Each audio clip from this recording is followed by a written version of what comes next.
Welcome back. This is Professor Parker, and you're tuned into All This Math. And for this next lesson, we're going to simplify an expression. Okay, let's first take an assessment or an inventory of what we have. All right, so in case you're wondering, this is not a 1, this is not a 1, this is not a 1, this is not a 1. What these are as a pair together are called absolute value symbols. Absolute value symbols. That's what these vertical bars represent. All right? Absolute value symbols. Now, what does absolute value mean? Absolute value means really the distance a certain value or a certain number is from 0 on the number line. So if you're familiar with what a number line looks like, you might have it along the perimeter of your classroom on the wall, and it's got a bunch of numbers. It's got positive numbers on it, then it's got negative numbers on it. The absolute value represents the distance any number is from 0. And because of that, because it represents a distance, the absolute value will always be positive. It'll always be positive. Now, this is a mistake some people make, though, with absolute value. They know that basically numbers inside of an absolute value symbol become positive. So what they do sometimes is they don't simplify everything inside the absolute value. They just immediately just start changing stuff from negative to positive. That would be incorrect. You don't want to do that. Because another thing to think about is that the absolute value symbols serve as a grouping symbol. So you want to simplify everything inside the absolute value symbols before you actually use the absolute value symbols, if that makes any sense. Meaning, before you actually take the absolute value of anything inside of it, you want to actually simplify all the terms and do all the mathematics within them before you actually do that. But this will probably make more sense once I start working out this problem. So what we have here is the absolute value of 2 cubed minus 3 squared plus the absolute value of 12 times 5. So we always use order of operations, right?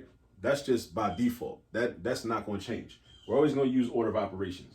So inside this this absolute value, right, we got exponent and exponent. This is 2 to the third power.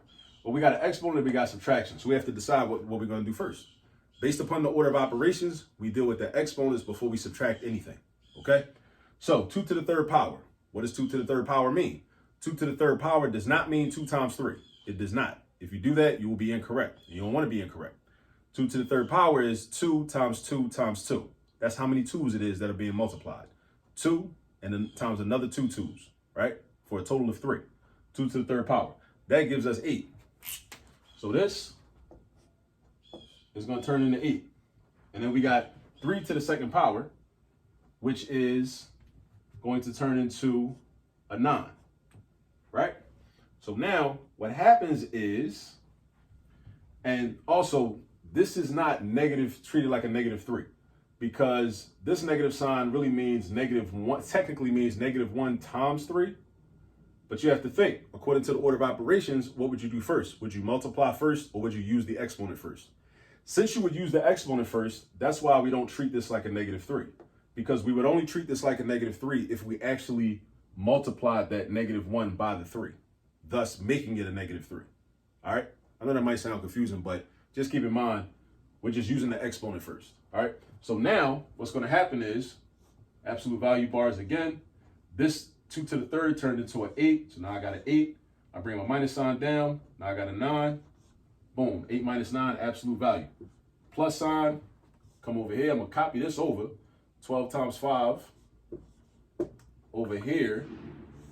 And this was that mistake that I referred to a little bit earlier, is that people know that the absolute value is always going to end up being positive. So what they think sometimes is, oh, well, if this 8 is already positive, I don't need to change that. This is seen as a negative 9, so let me just change that to a positive 9 and make it 8 plus 9. That would be incorrect.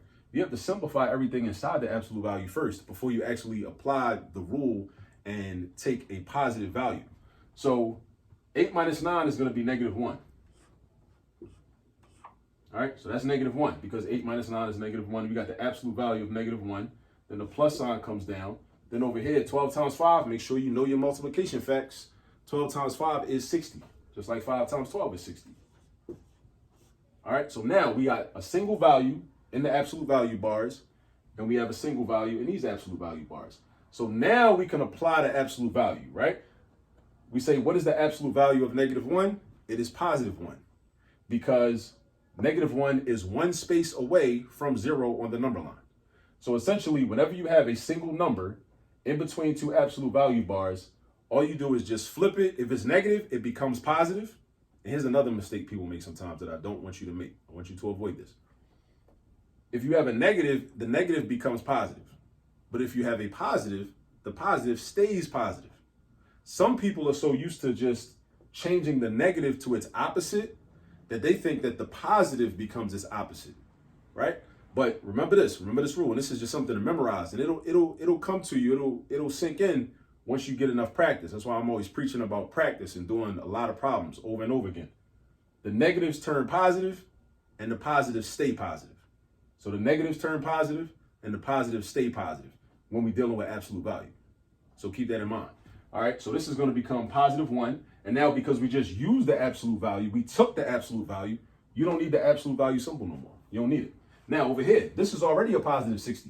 So again, you're not changing that to the opposite. It's already a +60. So because it's already a +60, it's going to stay positive. Negatives become positive, positives stay positive. So now we got 1 + 60. All right, 1 + 60. And now we're just doing addition. The absolute value symbols are gone because we use them. So they're going now.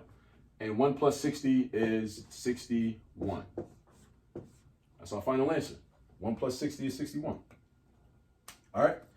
Like I said, I want you to find some problems that include the absolute value symbols and go ahead and get some practice. All right. And I'll catch up to you on the next video. Peace.